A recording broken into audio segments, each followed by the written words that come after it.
Imagine that you want to do something nice for your significant other. You prepare dinner, try hard, choose the best ingredients, decorate the table, and in response, "Why pasta again?" he or she will ask. At this point, the words of the ancient philosopher Marcus Aurelius come to mind. Don't be annoyed that something doesn't go your way. Take it easy.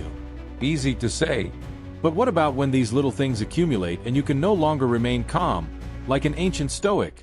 Relationships are just the area where the philosophy of Stoicism can be useful to all of us. Face it, people have always faced the same problems, whether it was 2,000 years ago or yesterday in the kitchen. People argued, were jealous, made claims and were offended. And no matter what we say, everything new is well forgotten old.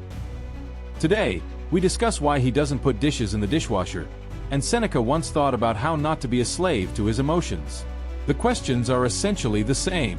Let's look at how to apply the philosophy of Stoicism to modern relationships. For example, we all know how it happens.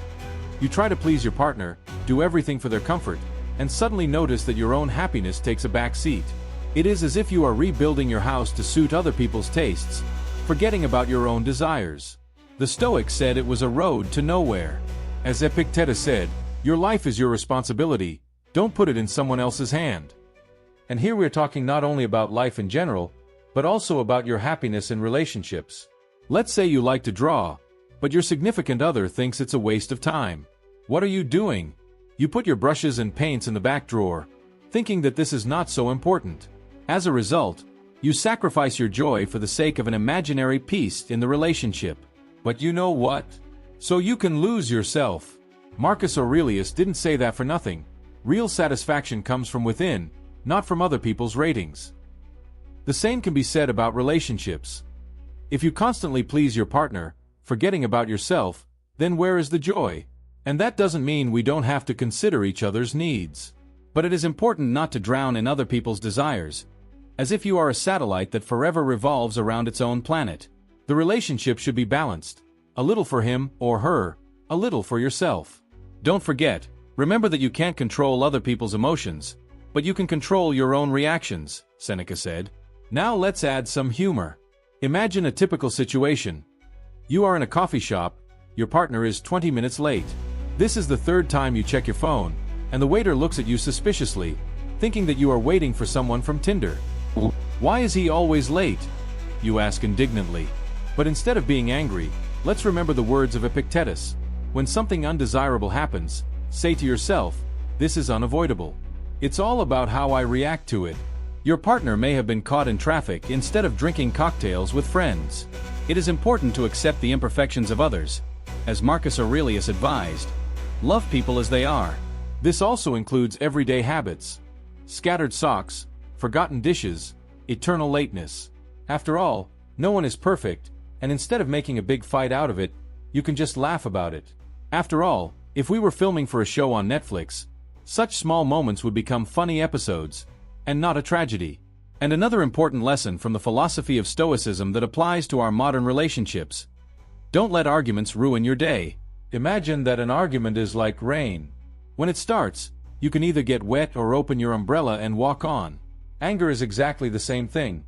If you give in to it, the consequences can be much worse than the cause of the quarrel itself. As Marcus Aurelius said, the consequences of anger are always worse than their causes. Problems in relationships often arise not because of serious things, but because of small things. You may be fighting over who forgot to buy milk, or who left the toothpaste lid open. But if you react impulsively, it can turn into a real storm. It's better to pause, take a deep breath, and say to yourself, I control my emotions, not they control me. This simple realization can save a relationship from unnecessary resentment. What about forgiveness? Remember how Epictetus taught that forgiveness is a release from the burden of resentment. Imagine that you are carrying a backpack full of stones, each of which symbolizes resentment. The longer you hold on to your grievances, the heavier that backpack becomes. Forgiveness is not a weakness, it is a way to free yourself. And no matter how long ago it happened, letting go of old resentments can be one of the most useful steps for your relationship. And the last tip from the Stoics, which will definitely come in handy in life: do not compare yourself and your relationships with other people. We live in an Instagram world where everyone seems to have perfect relationships, great weddings, and perfect vacations. But the reality is that each person's life has its own difficulties. Epictetus said, "He who is not satisfied with what he has will not be satisfied with what he would like to have." Don't compare your relationships with other people's. This is the way to get frustrated. Instead, focus on what makes you happy in the here and now. Thus, the philosophy of Stoicism is not an ancient science that has remained in textbooks. It is still relevant and can become a real guide in our modern relations. You just need to look at the world a little more simply, with humor and with the understanding that all these problems are eternal. They existed thousands of years ago and will always exist, but your strength lies in how you deal with them.